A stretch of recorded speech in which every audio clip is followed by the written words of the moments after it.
Kalau memang Yesus itu Tuhan, kenapa kok datang belakangan? Terus Tuhannya Nabi Adam sampai Adam, Idris, Nuh, Soleh sampai Nabi ke-23 itu siapa Tuhannya? Memang cul-culan ngadeg dewe. Mestinya kalau Yesus itu Tuhan, itu datang duluan dong. Kenapa kok duluan Nabi Adam? Iya. Terus Yesus dianggap Tuhan alasannya karena nggak punya bapak. Nabi Adam lebih berhak nggak punya bapak dan ibu dong. Iya Bu. Iya. Kalau orang Islam percaya kepada Taurat, Zabur, Injil, Al-Quran otomatis. Tapi kalau orang Kristen kenapa Al-Quran nggak dipercaya, kok nggak adil ya? Iya Bu. Iya. Makasih Bu. Iya Bu. Kemudian, udah Bu ya. Kalau memang yang kurang satu lagi. Oh, banyak nggak apa-apa Bu. Banyak nggak apa-apa. Kalau di dalam Islam jutaan orang yang hafal Al-Quran sehingga ketika ada salah, ada kekeliruan bisa diperbaiki. Iya, oke Bu. Dibenarkan. Terima kasih Tetapi Bu di ya. situ apakah ada yang hafal kitab Injil? Iya. Kurang satu lagi Iya, ya Bu. Oh iya. Udah Bu, terlalu banyak Bu. Ya? Ini terlalu Kalau banyak Bu. bahasa Go, go, go, go, go, go, go. Penanya dari Islam. Cewek dulu. Ayo, perempuan dulu. Kenapa? Oh iya, sebentar lagi ya. Biar diselang-seling ada perempuan. Oke, terima Monggo. kasih. Umi. Assalamualaikum warahmatullahi wabarakatuh. Saya mau tanya, kalau memang Yesus itu Tuhan, kenapa kok datang belakangan?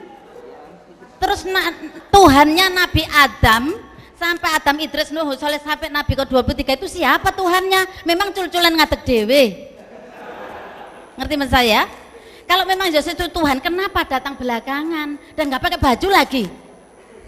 Ngerti maksudnya ya? Mestinya kalau Yesus itu Tuhan, itu datang duluan dong. Kenapa kok duluan Nabi Adam? Iya. Terus Yesus dianggap Tuhan alasannya karena nggak punya bapak. Nabi Adam lebih berhak nggak punya bapak dan ibu dong. Iya Bu. Iya. Saya paham Bu, tapi kalau marah-marah jangan di depan saya Bu. Santai Bu. Kemudian yang kedua. Lo tadi yang pertanyaan Bu nanya apa? Yang pertama. Lah Ibu kalau nanya jangan di sana, hadapkan sini gitu. langsung. Jadi biar tahu. Iya. Tadi yang ditanyakan Ibu apa yang pertama tadi? Kalau memang Yesus itu Tuhan. Kalau memang Yesus itu Tuhan. Kenapa datang belakangan? Oh, kenapa datang belakangan? Kok nggak seperti sebelum Adam mestinya kalau Tuhan itu? Ya mungkin Kok buruknya males belum sekali ada sih Bu. Tuhan kok males sih? Buruknya belum ada mungkin. Dalam? Buruknya belum ada. Oh buruknya belum Iya ada. belum ada gitu. Ya. Oke ya. Pertama, yang dua. kedua Bu. Kalau memang Yesus itu Tuhan, Lo lagi tapi Yesus dia, Tuhan lagi terus. ya, kalau memang Yesus itu Tuhan, Iya. Yesus menerima kitab Injil dari mana? Tuhan menerima dari mana? Tuhan kok menerima dari langit? Loh, langit itu siapa? Loh, ngerti maksud saya? Kalau memang Yesus itu Tuhan, kenapa dia menerima kitabnya diterima dari mana? Berarti dari Tuhan Allah toh? Ngerti maksudnya ya? Iya. Berapa Bu yang ditanyakan Bu? Ada empat. Oke, Jangan jadi banyak-banyak, Bu. Kalau orang Islam, Hah? kalau orang Islam percaya kepada Taurat, Zabur, Injil, Al-Quran otomatis. Hah? Tapi Iya. kalau orang Kristen kenapa Al-Quran nggak dipercaya, kok nggak adil ya? Iya Bu. Iya, makasih Bu. Iya Bu, udah Bu Kemudian, ya. Kalau memang yang kurang satu lagi. Oh, banyak nggak apa-apa Bu. Banyak nggak apa-apa. Adakah? Nggak apa-apa. Kalau 1 jam nggak apa-apa ya. Iya terus Ya. Bu. Kalau dalam Al-Quran, inna nahnu nazalna dzikra wa inna lahu lahafidun. Wah. Kamilah kata Allah yang menurunkan Al-Quran dan kamilah yang menjaga keasliannya. Nah, Apa di ayat Anda alhamdulillah. ada? Iya. Ibu sudah jadi ustadzah tadi itu. Apa di ayat itu ada? Dan Iya. ada Kak.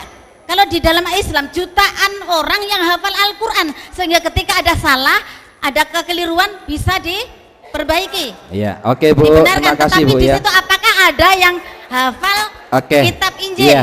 Kurang satu lagi Iya ya, Bu. Bu. Oh iya. Udah Bu, terlalu Yang banyak apa Bu. ya? Ini terlalu Kalau banyak Bu. bahasa Hah? Hah?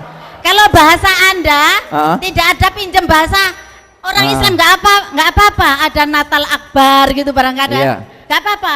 Saya bolehkan. Iya, ada oke, Bu. Natal Akbar, ada kalimat-kalimat yang dari Islam Iya. memang banyak sekali gitu. Oke. Terima kasih. Ya, saran saya Bu ya sama Ibu nanti kalau pada program dialog, kalau Ibu mau tanya lagi, tolong kalau tanya dengan senyum Bu ya, jangan dengan cemberut gitu Bu ya. Oke, monggo Pak Manurung silakan jawab. Terima kasih Bu. Sebenarnya ini kan pertanyaan doktrin. Saya sudah berkali katakan kepada moderator kita, jangan diarahkan ke doktrin. Coba kita fokus kepada tema kita. Tapi nanti kalau saya tidak jawab kan ibunya nggak tidur nanti. Jadi saya jawab, Ibu, kenapa Yesus itu adalah Tuhan? Kenapa Isa Al-Masih itu adalah Tuhan? Kalau dia adalah Allah, kalau dia adalah Tuhan sendiri, kenapa dia datang belakangan? Nah, saya akan jawab dari Injil Yohanes dikatakan begini. En arke hen hologos kai hologos hen prostonteon kai theos hen hologos. Artinya gini, en arke pada mulanya. Ini sejajar dengan kitab Taurat Kejadian 1 ayat 1 pada mulanya. Pada mulanya. Nah, lalu en arke hen hologos. Kata hen di sini adalah pada mulanya adalah firman. Kata hen di sini adalah pada mulanya, dahulu kala. Hen, dahulu kala yang sangat dahulu kala, artinya sejak Allah ada, logos itu sudah bersama dengan Allah. Dikatakan di sini en arge hen hologos, pada mulanya adalah firman, kai hologos, dan firman itu hen prostonteon, dan firman itu bersama-sama dengan Allah. Kata pros itu artinya sama atau tinggal dengan Allah, bersama dengan Allah, sehakikat dengan Allah. Dikatakan hologos hen prostonteon kai theos hen hologos. Ini yang salah dalam penerjemahan bahasa Indonesia, karena kalau dalam bahasa aslinya adalah kai theos hen hologos, tapi kalau dalam bahasa Indonesia dan firman itu adalah Allah dalam bahasa Indonesia. Dalam bahasa asli bahasa Yunani, kai theos hen hologos artinya Allah lah firman itu. Saya akan jawab. Jadi maaf kata, kalau tadi kita sudah baca teks itu, kenapa Isa Al-Masih itu disebut Tuhan? Kalau dia Tuhan, kenapa datangnya belakangan? Jadi hologos prostonteon artinya logos itu bersama-sama dengan Allah. Logos itu kan firman atau perkataan, beda dengan rema. Jadi logos itu seperti firman Allah sendiri yang kekal. Dikatakan di sana hologos prostonteon. Firman itu pada mulanya bersama-sama dengan Allah. Sama seperti saya. Saya, pikiran saya, perkataan saya bersama-sama ketika saya lahir. Benar enggak Bapak Ibu? Iya kan? Benar enggak? Ketika saya lahir, saya dengan roh saya satu, dengan firman atau perkataan saya satu, dengan pribadi saya sendiri satu pada mulanya. Nah, di sana tadi dikatakan hologos prostonteon, pada mulanya bersama-sama dengan Allah. Lalu pertanyaannya, kenapa Isa Al-Masih datangnya kemudian? Lihat, secara hakikat firman itu bersama-sama dengan Allah kan? Firman itu bersama dengan Allah sendiri. Lalu dikatakan kai theos hen hologos, dan Allah lah firman itu. Jadi sebenarnya pada mulanya pun logos, yaitu Isa Al-Masih, karena nanti di ayatnya yang ke-14 itu dikatakan dan firman itu telah menjadi manusia. Itu pun bukan salah terjemahannya, tapi itu sudah disempurnakan. Sebenarnya itu telah menjadi daging, flesh. Ya. Nah, firman yang pada awalnya bersama-sama dengan Allah berinkarnasi pada ayat 14 dari Yohanes 1 ayat 14 menjadi manusia. Jadi firman yang awalnya itu bersama-sama dengan Allah menjadi manusia, turun dalam bentuk manusia. Contoh, apakah ketika misalkan saya diam begini, apakah itu berarti saya tidak punya firman, punya perkataan? Punya kan? Cuma saya tidak manifestasikan. Sama dengan Yohanes 1 ayat 1. Sebenarnya firman itu, sang firman itu sudah bersama-sama dengan Theos, Allah. Tapi manifestasinya baru 2000 tahun yang lalu. Makanya ayat 14 itu dan firman itu telah menjadi manusia. Di Al-Quran, di Muslim sendiri dikatakan apa? Firman Allah itu kan datang dari Allah. Pertanyaan saya, apakah firman Allah itu diciptakan? Kan tidak juga. Sama, kalau di Muslim dikatakan begini, firman Allah itu nuzul dalam bentuk buku. Apa susahnya bagi Allah turun dalam bentuk manusia? Nah, sekarang problem yang sangat rumit adalah begini nih. Kadang-kadang orang ingin mempelajari Isa Al-Masih itu dengan menggunakan kristologi dari bawah. Artinya mempertanyakan kok bisa Isa Al-Masih itu menjadi Tuhan. Sebenarnya metodenya itu saja sudah salah. Metode yang benar itu adalah membuat pendekatan dengan pendekatan kristologi dari atas, yaitu bagaimana Allah bisa menjadi manusia atau datang dalam bentuk manusia. Kan gitu. Kalau Allah bisa nujul dalam bentuk buku, kenapa Allah susah turun nujul dalam bentuk manusia? Jadi begini Bu, jadi sebenarnya Isa Al-Masih, firman Allah itu sudah awalnya bersama-sama dengan Allah, tapi manifestasinya itu baru datang 2000 tahun yang lalu. Satu hakikat. Ya.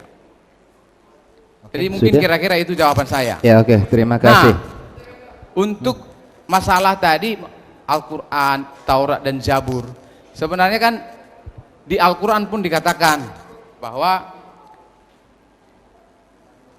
kita harus percaya kepada, contohnya di, bentar Bapak Ibu ya,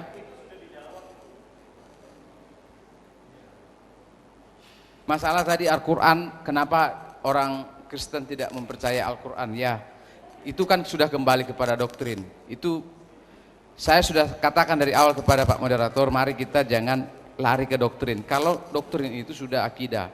Coba mari kita jujur kepada sejarah, karena tema kita adalah originalitas Alkitab dan Al-Quran. Tapi tadi tetap saja saya jawab masalah kenapa Isa Al-Masih itu adalah Tuhan. Kami tidak mentuhankan manusia. Itu musyrik. Dosa yang tidak diampuni oleh Allah. Kami mengimani firman Allah yang nujul menjadi manusia. Sama seperti firman Allah yang nujul dalam bentuk buku, yaitu Al-Quran. Jadi tidak ada yang salah. Oke, terima kasih. Ya.